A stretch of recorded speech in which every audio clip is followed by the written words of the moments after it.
Certains s'en foutent, d'autres simplement mauvais. On a des types de 20 ans ici qui en sont à leur 5e peine. On a parlé de moi dans le journal quand j'avais 14 ans. Genre, un jeune de 14 ans terrorise le quartier. Déjà une star. Si le mec nous file pas la thune, on le torture d'abord. Genre un coup de marteau dans la tête ou on lui brûle les orteils au chalumeau. Après, s'il a vu notre visage, on est obligé de le tuer. Ils n'ont pas bien conscience des règles. On leur dit non et ils se retournent en disant « je vais t'éclater ». Vous allez faire quoi? Vous allez faire quoi? Tout peut arriver. On peut être là en train de parler à un détenu et la seconde d'après, il y en a un qui se prend une queue de billard dans la tête. Hein? Vous allez faire quoi? Bienvenue en enfer. Mettez-le à terre!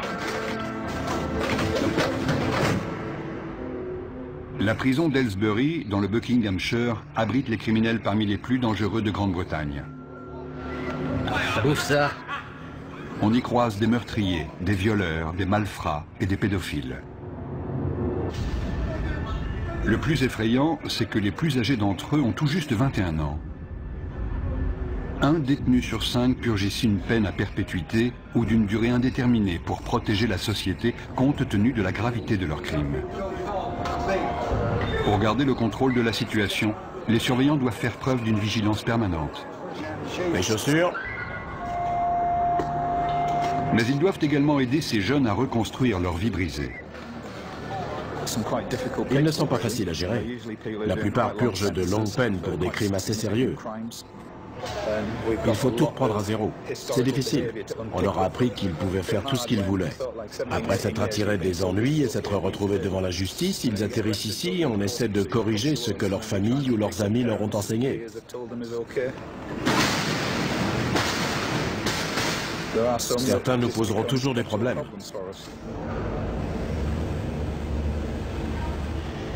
Aylesbury est un établissement redouté au sein de la population carcérale.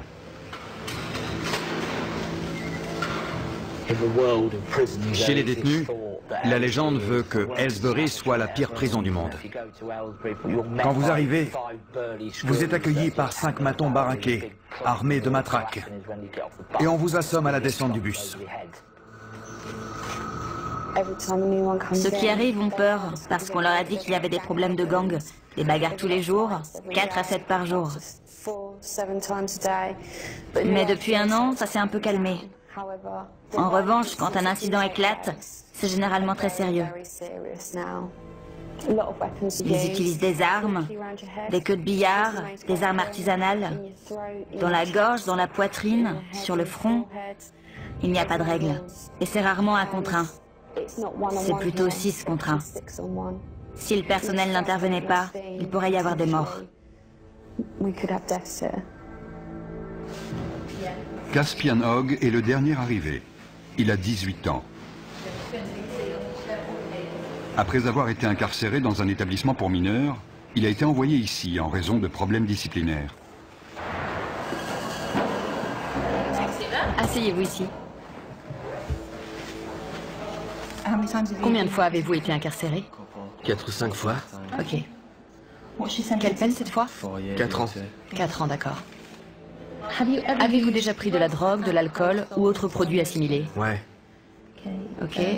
Quoi précisément? Juste de la coke, du cannabis. Juste de la coke? Ouais. D'accord. Vous serez suivi par mademoiselle Morgan. Il y a des gangs dans votre quartier?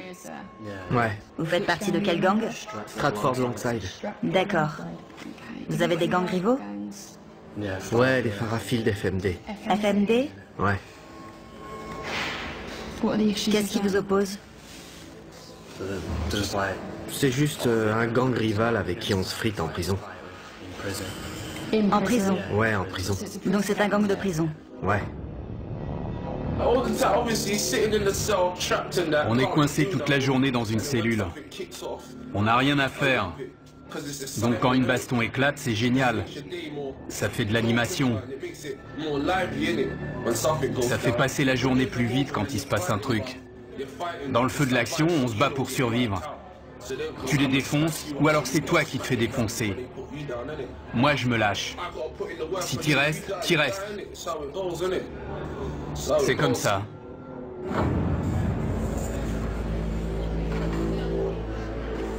On a des membres de gangs venus de Liverpool, de Birmingham, de Londres, et ils sont tous rivaux.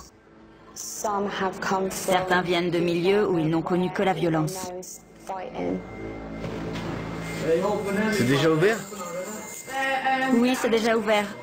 Les radiateurs devraient être éteints ce soir. Je sais, il fait un peu chaud. Je peux poser mes affaires de douche? C'est un nouveau lieu, un nouvel environnement. Les 24 premières heures sont les plus explosives.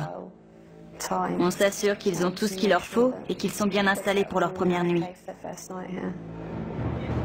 Les rivalités entre gangs entraînent d'inévitables règlements de compte. Les nouveaux venus sont particulièrement vulnérables, car ils n'ont pas encore de repères et doivent faire leurs preuves. Dès qu'un incident survient, une alarme est déclenchée. Pour éviter que la situation dégénère, les agents de sécurité interviennent rapidement. Vous êtes blessé? Non, non. Non? C'était quoi le problème? Rien. Allez! Non, non. C'était sûrement pas pour rien. Non. Ils sont juste venus là, vous frapper pour rien. Je sais ce qui s'est passé. C'est le nouveau qui vient d'arriver. Il s'est déjà battu la semaine dernière. C'était les représailles. Les deux se battaient. Les deux se sont donné des coups à la tête. Ils se disaient bonjour. Vous, ça va? Oui, ça va. J'ai pris un coup dans le sein. Et si ça se trouve, c'était son coude à lui.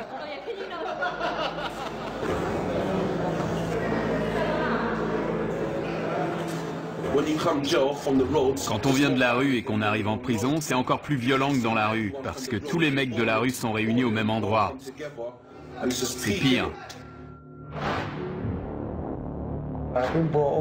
J'ai grandi au milieu de la violence et j'aimais pas vraiment ça, mais en maison de redressement, on voit beaucoup de violence, alors on s'habitue.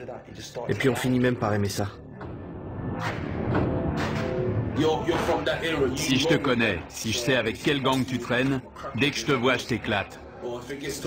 Et si je sais que t'as planté un de mes potes, je te fais la même chose. Donc vous surveillez constamment les nouvelles arrivées dans votre bâtiment? Ouais. Ils en ont mis dans l'LC, juste à côté. Si je les croise, je les défonce direct. C'est clair. Le quotidien en prison, c'est pas la joie. Vous pouvez être le mec le plus balèze avec la plus grosse réputation, il faut quand même surveiller vos arrières. On est tout le temps parano, tu vois. On est sur nos gardes tout le temps, on surveille les autres. On est tous des criminels ici. Comme je l'ai dit, des fois mon but c'est de faire mal à quelqu'un. Des fois je me réveille le matin et je suis pas d'humeur pour ça. Sérieux. Et des fois je me dis que je vais lui mettre la raclée de sa vie. Je me dis, quelle différence ça fait. Je sais qu'il me reste que 10 mois à tirer, mais autant aller lui régler son compte. Au cours de leur période d'intégration, avant d'être installés, on propose aux détenus de travailler ou de suivre des cours. Ceux qui acceptent pourront passer plus de temps dans les espaces communs. Il n'y a que 3 surveillants à cet étage et jusqu'à 50 détenus peuvent sortir de leur cellule. C'est le moment dangereux de la journée. Il faut rester très vigilant. On peut avoir tendance à se relâcher parce que 90% d'entre eux sont très corrects. Mais il faut se méfier, c'est notre boulot. La situation peut dégénérer à tout moment. Caspian et 2 nouveaux arrivants ont forcé le passage pour s'introduire dans une cellule.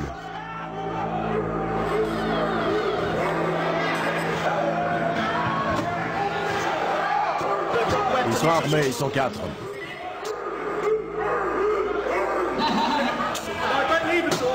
Les détenus ont barricadé la porte. Les surveillants ne peuvent pas entrer. Je veux voir tous les détenus dans leurs cellules.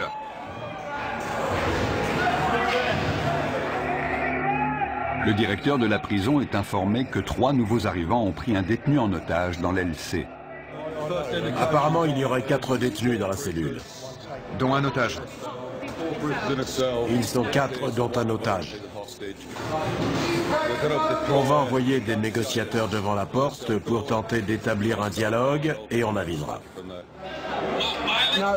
Ma vie est en jeu. C'est pour ça qu'on doit menacer la sienne. D'accord, on va transmettre ce message au directeur. Vous comprenez? On est en danger de mort. On est forcé de faire ça. Je comprends. 3 d'entre eux viennent d'autres prisons. Ils avaient prévu leur coup. Notre priorité, c'est l'otage. Si vous faites pas venir le directeur, je le viole. Je vais le violer. Écoute, tu n'as pas à lui faire de mal. On t'écoutera de toute façon.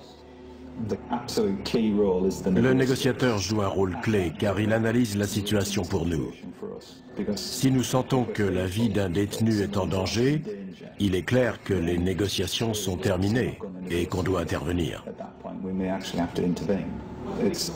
L'otage doit avoir conscience que le personnel est présent et jauge la situation car ils disent tous « je vais le tuer ». Mais est-ce qu'ils veulent vraiment le faire? J'aime pas cette prison, c'est tout. Je l'aime pas. T'es pas le seul? Mon problème, c'est que j'ai beaucoup de prisonniers qui ne sont pas heureux d'être ici. Si on commence à parler de transfert maintenant, j'aurai une autre prise d'otage dès cet après-midi, car certains vont se dire « Oh, il suffit de prendre un type en otage pour se faire transférer. » Je vais lui trancher le cou et le vider de son sang. Il a menacé de le violer et de lui trancher la gorge. Non, le cou. De lui trancher le cou. Je vais vous dire. Écoutez-moi. Vous me prenez pas au sérieux? Si, croyez-moi. Nous prenons ça très au sérieux. Une cellule de crise a été mise en place par le directeur de la prison pour gérer l'incident. La décision a été prise de faire appel à des agents des forces de l'ordre spécialement entraînés pour agir dans ce type de situation. L'otage avait un t-shirt noué autour du cou, il était assis sur le lit, ils sont armés d'un couteau en plastique et de morceaux de verre. Ils ne veulent pas être ici. Ils ne se sentent pas en sécurité. Ils veulent retourner plus au nord, vers Liverpool ou Manchester. Il y en a un qui est arrivé hier, un autre il y a 9 jours. Ils viennent tous du même coin. Ils se sentent menacés par les gars de Londres. Et ils en ont assez. L'équipe d'intervention de la prison se prépare à intervenir au cas où la situation dégénérerait. La prise d'otage dure depuis 2 heures. Jason Harper passe le relais à un autre négociateur qui va poursuivre la discussion avec les preneurs d'otages. Écoutez-moi, d'accord? Je ne vais pas vous mentir. Je vous ai dit tout ce que je savais. La température de 40 degrés n'arrange pas la situation. Il s'est effondré au sol. L'otage a perdu conscience. Tournez-le sur le côté. Tournez-le sur le côté et mettez-lui la tête en arrière pour qu'il puisse respirer. Oui, voilà, sur le côté. Darren, c'est Andy. Julie vient de me dire que l'otage avait perdu connaissance. Il est allongé au sol, elle leur a expliqué la position latérale de sécurité. Le directeur est mis au courant de la situation. Il ordonne le déploiement de son équipe d'intervention pour porter secours à la victime. Vous m'avez dit que vous vouliez sortir. J'attends qu'on me dise comment ça va se passer. Ensuite, la situation va se débloquer. Au bout de 3 heures, les preneurs d'otages acceptent de se rendre calmement. Où il est? Je veux le voir. L'otage, il sort en premier? Non, non, il sort en dernier. Comment tu t'appelles? Caspian. Les mains sur la tête. Sors calmement, par ici. Caspian Hogg, l'initiateur de cette prise d'otage, est conduit vers le quartier disciplinaire. Le détenu qui est arrivé hier venait déjà du quartier disciplinaire de son précédent établissement. Il est connu pour des faits de violence, d'agression de personnel, de port d'armes, de barricades. Il a tout fait. Il vient du nord du pays. Il a beaucoup d'influence sur les autres et il s'en est servi. Mais on est formé pour ces situations, donc ça va aller. On va descendre au quartier disciplinaire pour une fouille intégrale.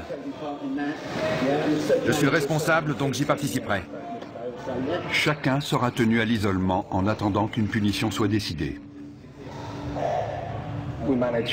Nous sommes responsables des détenus les plus problématiques de l'établissement. S'ils enfreignent les règles ou s'ils présentent un risque pour les autres ou pour l'établissement, ils sont envoyés au quartier disciplinaire pour une période donnée. Notre priorité, c'est de calmer les prisonniers énervés et de leur faire entendre raison. Il faut aussi qu'on soit attentif à tout comportement potentiellement violent. Hé, Caspin! T'as réussi? J'y suis presque, mon pote. Presque. Beaucoup m'ont dit qu'ils avaient essayé de travailler et d'être de bons citoyens, et qu'ils avaient trouvé ça trop difficile. Mais ils sont très jeunes, vous savez. Les détenus seront punis pour les dommages qu'ils sont en train de commettre. Je suis resté trop sage. J'étais stressé. Il me fallait un truc à faire. J'ai saisi ma chance. En plus, j'étais pas tout seul.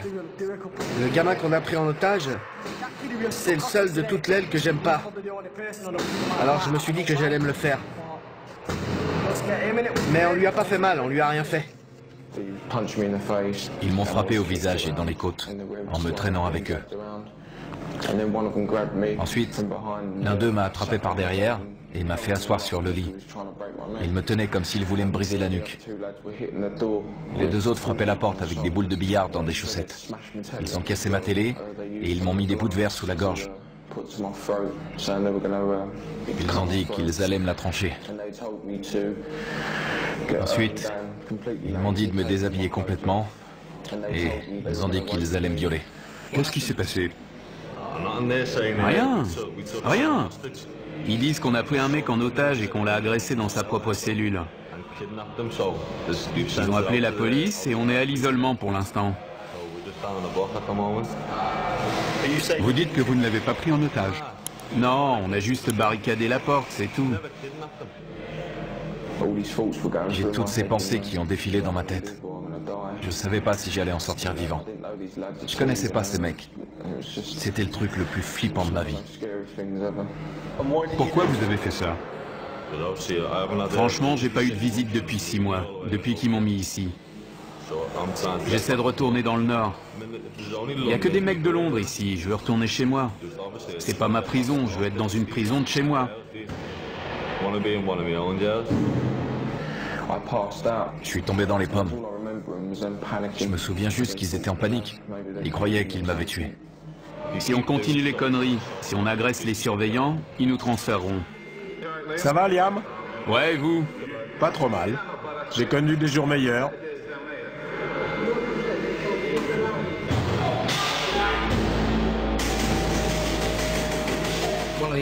Un des détenus a inondé sa cellule. Il est armé. Il a cassé le manche de son balai. On lui a demandé de nous le remettre. On va le déplacer dans une cellule où il n'y a pas d'eau. C'est trop court. Il doit lui en rester. Le détenu a jeté les morceaux de manche à balai dont il se servait comme arme. C'est trop court. Pourquoi vous avez gardé ce morceau, hein? Je vous avais dit de tout jeter. Reste sur le côté. Déverrouille la porte et je la pousserai. Reculez vers nous. Doucement.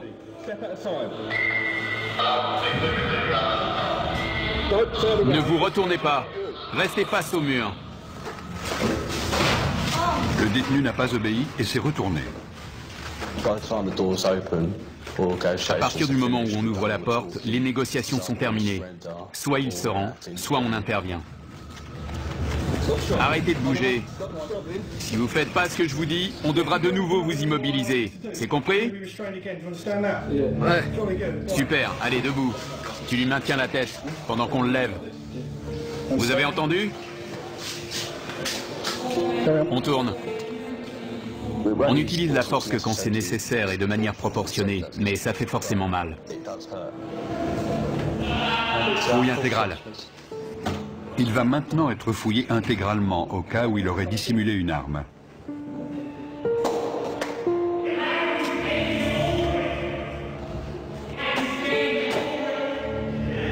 Retournez-vous. Bande d'enflure. Vous avez des réclamations à faire sur la façon dont on vous a traité? Non, non, ça va. Non? D'accord. Je vais vous demander de réfléchir aux conséquences de vos actes. Ce n'est pas la bonne méthode pour obtenir un transfert. Maintenant, je veux que vous alliez vous coucher. Clé.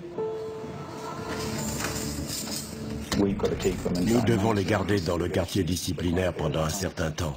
Sinon, les autres vont se dire qu'ils peuvent prendre les otages quand ils veulent pour obtenir un transfert.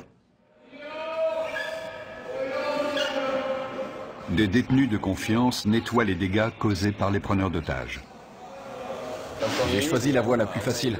J'essaye de rendre cette peine la moins désagréable possible. On a le choix. Si tu fais le con, tu te retrouves à l'isolement tout seul sans télé, ça craint.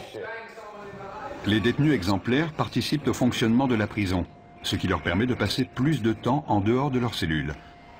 Josh est responsable de la lessive dans le quartier disciplinaire. Ça pue. Dans le quartier disciplinaire, Caspian se plaint d'entendre des voix dans sa tête et demande une aide psychologique.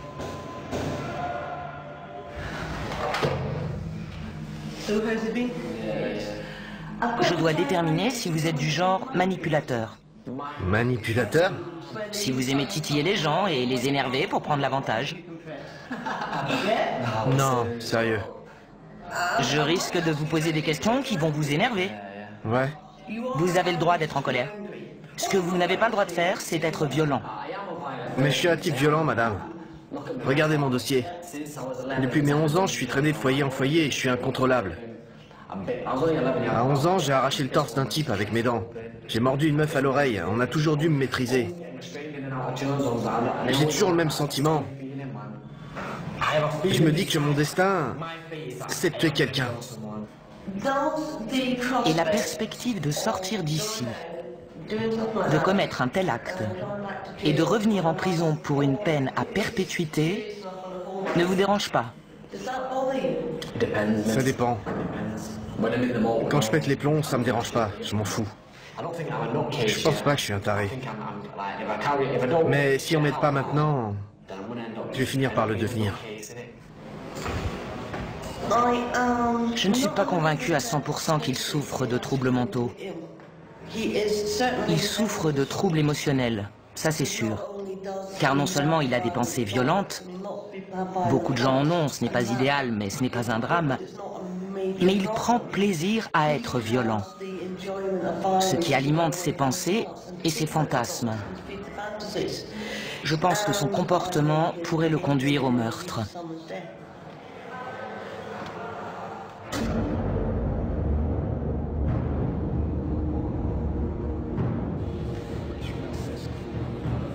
Liam Brennan, l'un des 3 preneurs d'otages présumés, a demandé un rendez-vous avec son avocat pour préparer sa défense. On voulait juste le choper dans sa cellule et fermer la porte. Mon rôle n'est pas de minimiser le délit, mais d'essayer de comprendre pourquoi et comment c'est arrivé, et quelle a été ton implication. Tu ne peux pas dire, c'est pas moi, j'ai rien fait. Ça, il te croira jamais. Écoute, différentes peines sont envisageables. J'espère que le juge optera pour des jours supplémentaires. J'ai pas le droit à l'erreur. J'avais pas parlé à ma femme et à mon gosse depuis 1 an. Elle m'a recontacté il y a quelques jours et je lui ai dit que je sortirais le 11 décembre. Les services pénitentiaires ont décidé de ne pas poursuivre Liam. Il se retrouve donc en commission de discipline. Asseyez-vous, monsieur Brennan. Je suis juge, je n'ai aucun lien avec cet établissement, vous comprenez? Oui. Vous êtes représenté par monsieur Ahmad, c'est exact? Oui, monsieur le juge. Pouvez-vous vous identifier, s'il vous plaît? Jason Harper. Vous serez le témoin de cette affaire? Oui. Il est dit que le 29 mai, vous avez retenu une personne contre son gré. Coupable ou non coupable? Non coupable. Monsieur Ahmad? Qu'avez-vous vu monsieur Brennan faire exactement? Il a passé beaucoup de temps à la porte avec moi pour m'expliquer leurs intentions. Je ne veux pas parler à votre place, mais si je comprends bien, il n'a pas menacé ni brutalisé d'une quelconque façon la victime. C'est exact. Lorsque vous étiez dans la cellule, avez-vous exprimé clairement votre désir de coopérer avec... Vous orientez l'accusé? Oui, monsieur le juge. Ne le faites plus. Vous connaissez la loi et la notion de complicité. C'est comme le chauffeur du véhicule qui attend les braqueurs de banque. Il se rend coupable de vol même s'il n'a pas pénétré dans la dite banque. Monsieur Brennan n'a apparemment eu aucun contact physique avec ce détenu qui était apparemment séquestré. Avez-vous vu les autres retenir la victime? Je n'ai vu personne le retenir. Quelle était la taille de la cellule?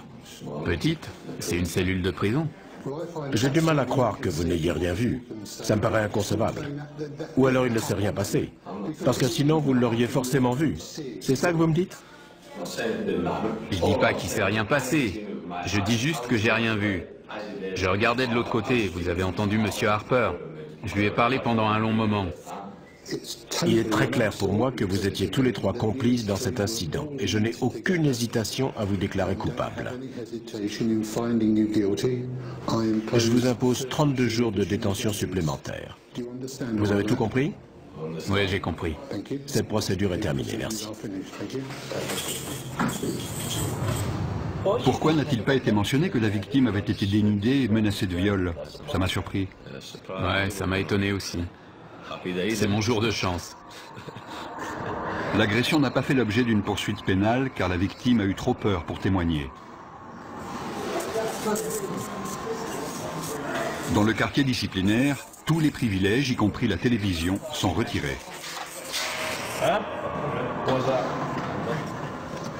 Brennan refuse de retourner dans sa cellule, à moins qu'on lui apporte une télévision pour qu'il puisse suivre le match de foot Angleterre-Ukraine. Je ne vous entends pas. Vous savez quoi? Quoi?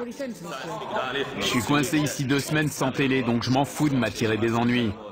Liam, je ne veux pas que vous restiez ici plus longtemps que nécessaire, car vous êtes quelqu'un de bien. C'est vrai. Je peux vous proposer des activités, de la peinture, ou alors vous pouvez demander des cours.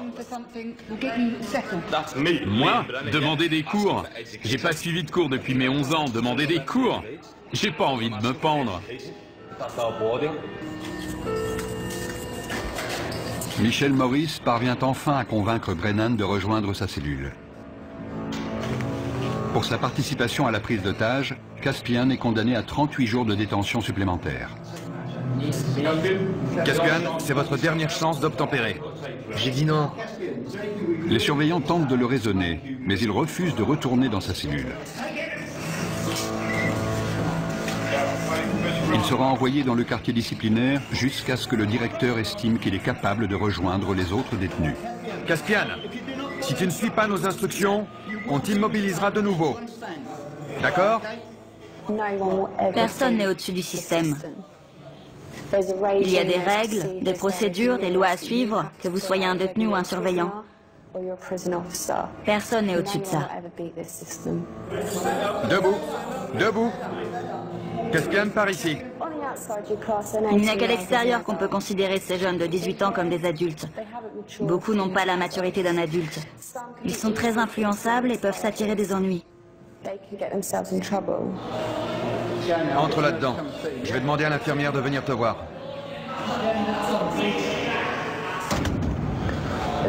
S'ils me remettent avec les autres, je vais vous dire la vérité. Je vais faire mal à quelqu'un. Sérieux, je déconne pas. S'ils me remettent là-bas, je vais choper un de ces connards et je vais le défoncer comme il faut. Je suis sérieux.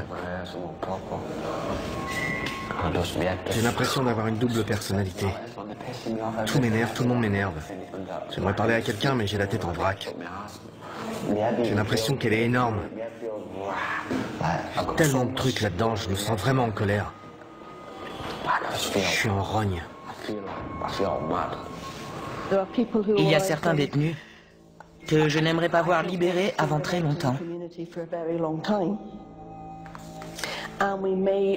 Parfois, on travaille avec eux simplement pour les aider à gérer le fait qu'ils sont en prison. Mais je n'ai jamais rencontré de détenu que je ne pensais pas pouvoir aider à répondre à son environnement de façon plus positive.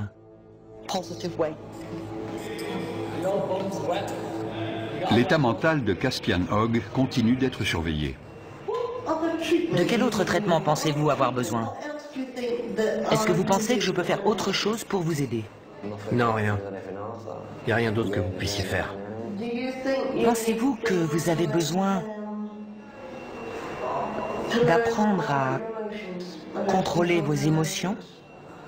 Non, je crois pas. Je connais mes émotions et je crois plutôt que j'en ai pas assez. J'essaie de pleurer, mais j'y arrive pas. Je peux pas pleurer. Sauf des fois, ça vient sans prévenir, ça arrive. Vous voyez de quoi je parle?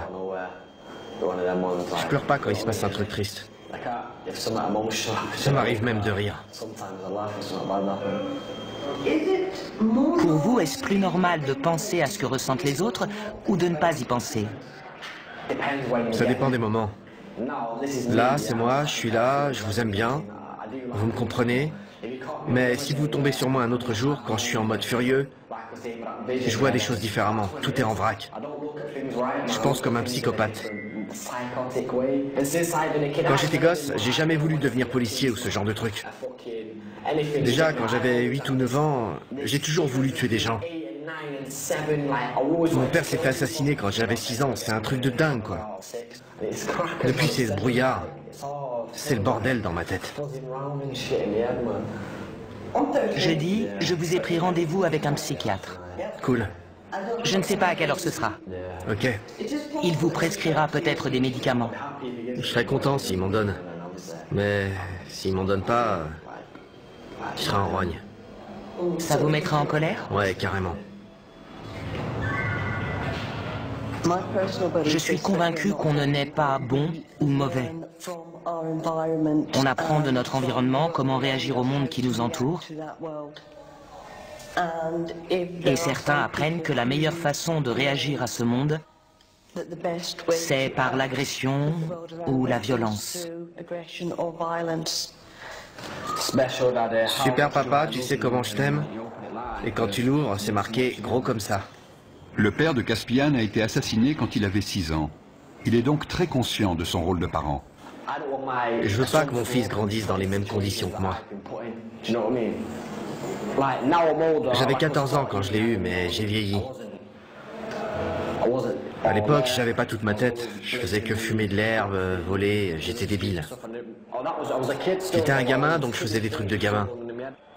Maintenant, j'ai mûri. Il faut que je prenne mes responsabilités pour mon fils. Je veux qu'il aille à l'école pour qu'il soit intelligent. Je veux pas qu'il finisse comme moi dans la rue ou en prison. Qu'il soit obligé de commettre des crimes. Je vais être là pour lui, qu'il puisse me parler ou me demander de l'argent quand il en a besoin. Je vais être un père pour lui, c'est tout. Il faut que je sois un bon père. C'est con de jamais le voir, c'est vrai. C'est horrible. Il faut tenir le coup et pas lâcher l'affaire. Je peux lui parler de temps en temps, c'est déjà ça. Devon avait 15 ans quand son fils est né. À l'époque, je voulais pas de gosse, tu vois. Mais c'est arrivé comme ça.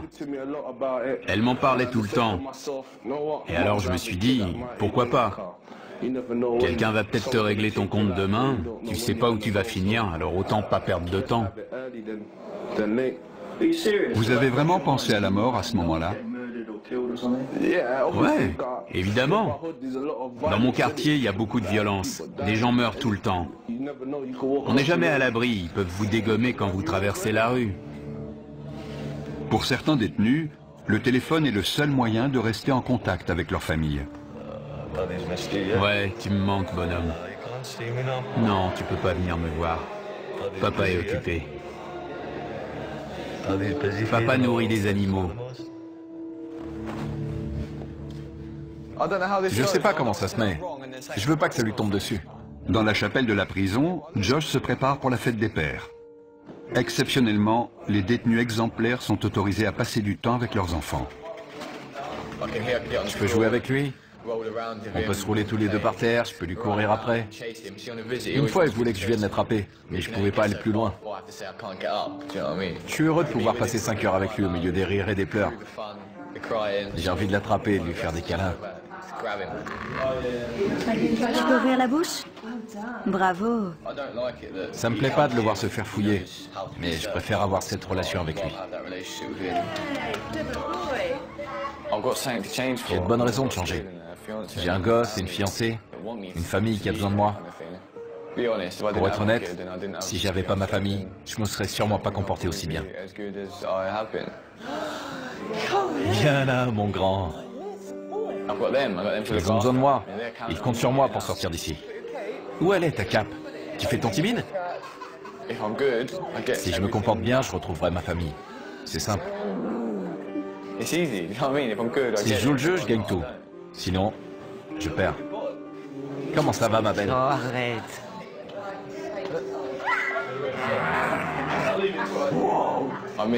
J'ai manqué ses premiers pas, ses premiers mots. La première fois qu'il a tapé dans un ballon, je ne l'ai jamais emmené au parc. Je ne l'ai jamais réveillé de sa sieste. Maintenant, il va sur les toilettes, il me dit qu'il est grand. C'est toutes ces petites choses. J'ai tout manqué. Je veux être là pour le border le soir, pour me réveiller avec lui. La nuit, il vient dormir avec sa maman. Je veux être là quand il fait ça.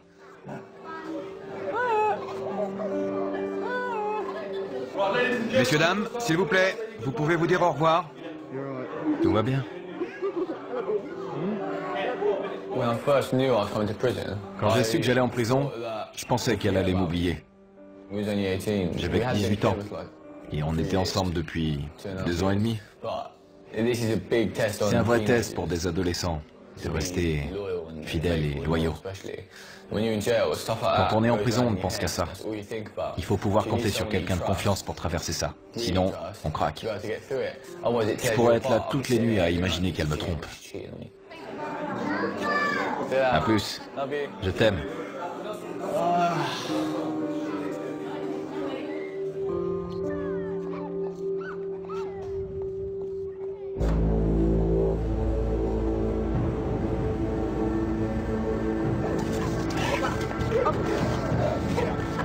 Des chiens de détection arrivent à Aylesbury pour y rechercher de la drogue ou des objets de contrebande. Il y a beaucoup de dealers en prison, et ça ne risque pas de s'arrêter. Il y a de l'argent à se faire. Les téléphones portables sont aussi un problème sérieux. C'est pour ça que les chiens sont capables de les trouver. Ils peuvent être utilisés pour planifier des évasions ou tout autre type d'événement. On fouille des cellules tous les jours. Et tous les jours, on trouve des choses. Sortez de votre cellule. Quand ils voient les chiens, certains se précipitent pour cacher leur matériel. On demande aux détenus de sortir de leur cellule pour que les chiens puissent travailler tranquillement. C'est n'importe quoi, il va renifler partout. Comment savez-vous qu'il a trouvé quelque chose? Il s'immobilise et pose son nez sur l'endroit concerné. Si c'est hors d'atteinte, il reste assis et regarde dans la direction de l'objet.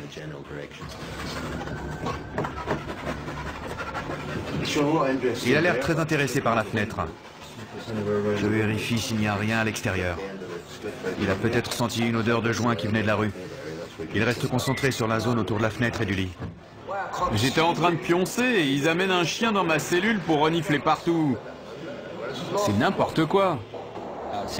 Notre équipe fouille la cellule pour essayer de trouver ce que le chien a senti. Il semblait concentré sur une zone en particulier, donc c'est là qu'on fouille en premier. J'espère qu'on va trouver quelque chose. Les chiens poursuivent leur inspection des cellules.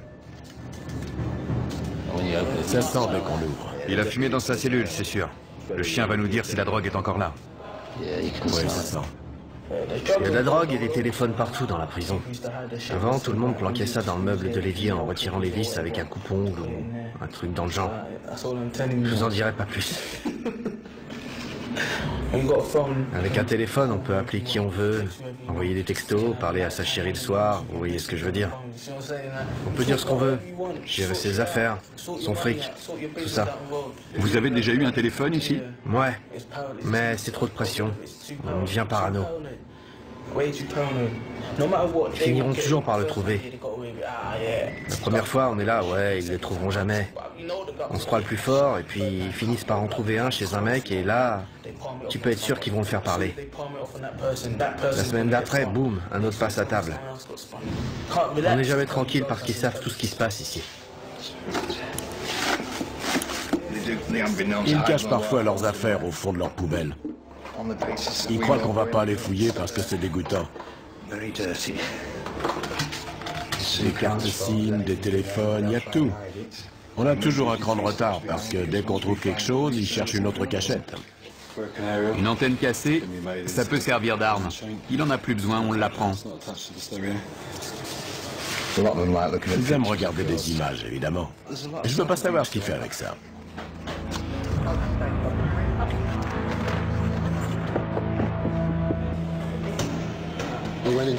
Dans une cellule, on a trouvé un téléphone avec un chargeur. Donc, nos équipes vont l'inspecter une deuxième fois. On a trouvé des petites choses, mais le plus important, c'est de montrer qu'on est vigilant et qu'on peut lancer ce genre d'opération quand ça nous chante. C'est intéressant d'observer leur réaction. Certains détenus n'étaient clairement pas rassurés à l'idée qu'un chien allait inspecter leur cellule. 5 semaines après avoir pris en otage un codétenu, Liam Brenham retrouve son ancienne cellule.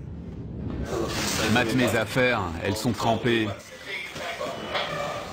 C'est pas grave, il y a tout, non?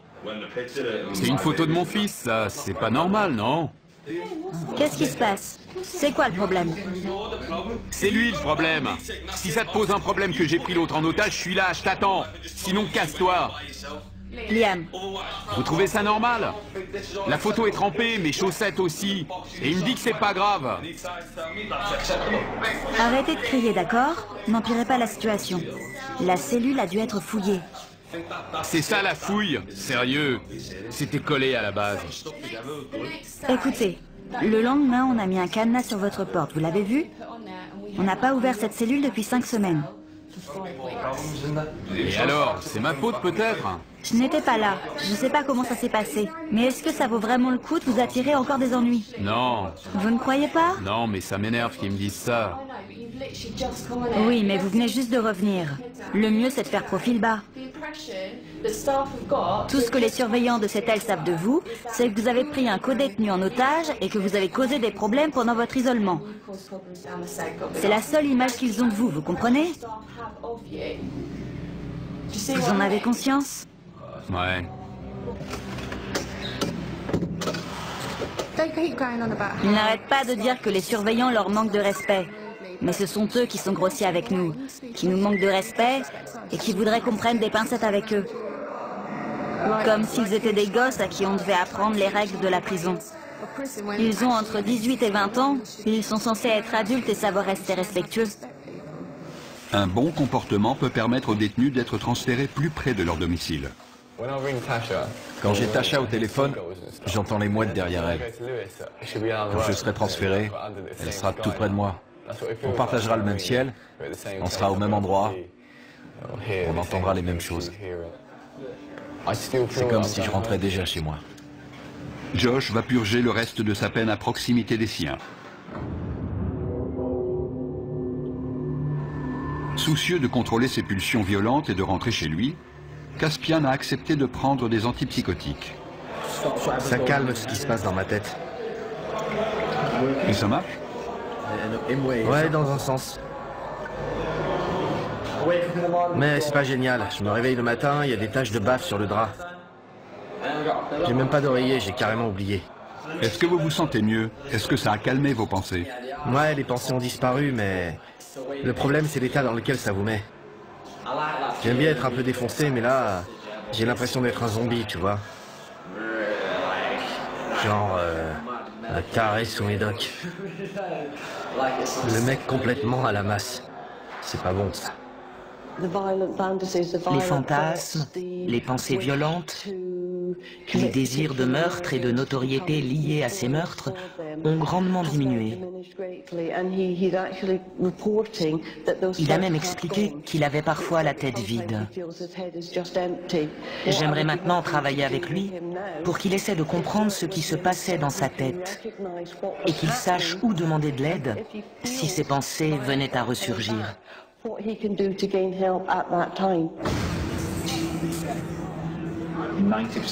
90% des détenus que nous accueillons ici vaquent à leurs occupations et font ce qu'on leur demande.